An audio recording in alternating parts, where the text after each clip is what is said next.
Bonjour à tous et bienvenue sur cette première vidéo sur le module Record Management du logiciel Alfresco. Pour vous permettre de bien comprendre l'utilisation effective de cet outil, nous avons souhaité réaliser une série de vidéos appuyées sur un cas pratique. Pour cela, nous interviendrons à 3 voix, où chaque personne aura un rôle précis et des tâches à réaliser dans le cadre de son travail d'entreprise.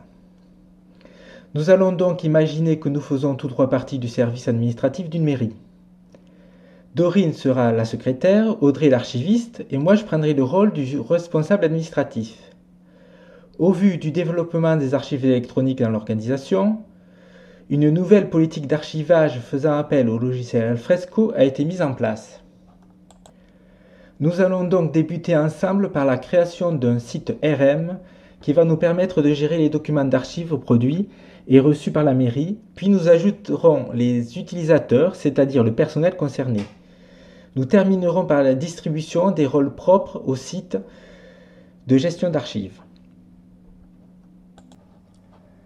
Première étape, la création du site de Record Management.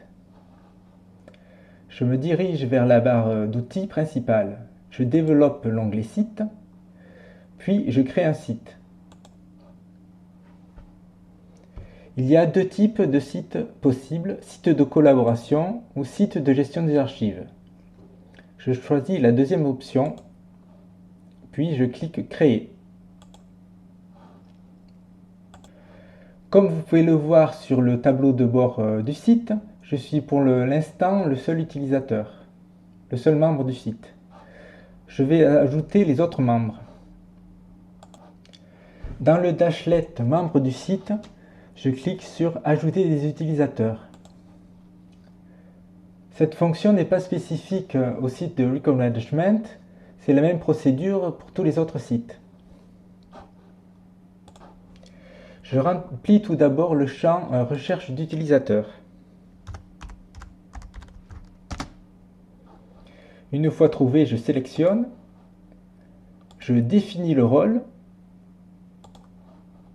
puis j'ajoute l'utilisateur au site.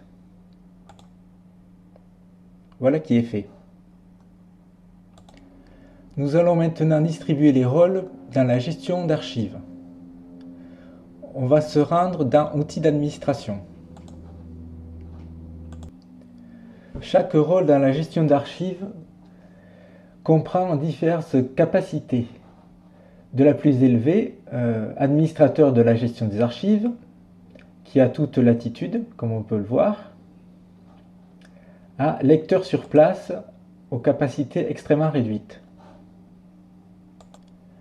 Je vais dès à présent attribuer un rôle à la secrétaire Dorine. Je me rends dans Utilisateurs et groupes.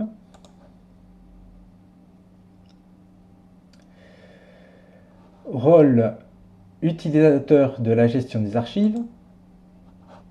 Puis Ajouter utilisateur. Je remplis le champ de recherche. Et j'ajoute l'utilisateur. Si je trouve que la capacité d'action accordée à la secrétaire est trop peu importante, je peux lui assigner un rôle plus élevé sans effacer son rôle précédent.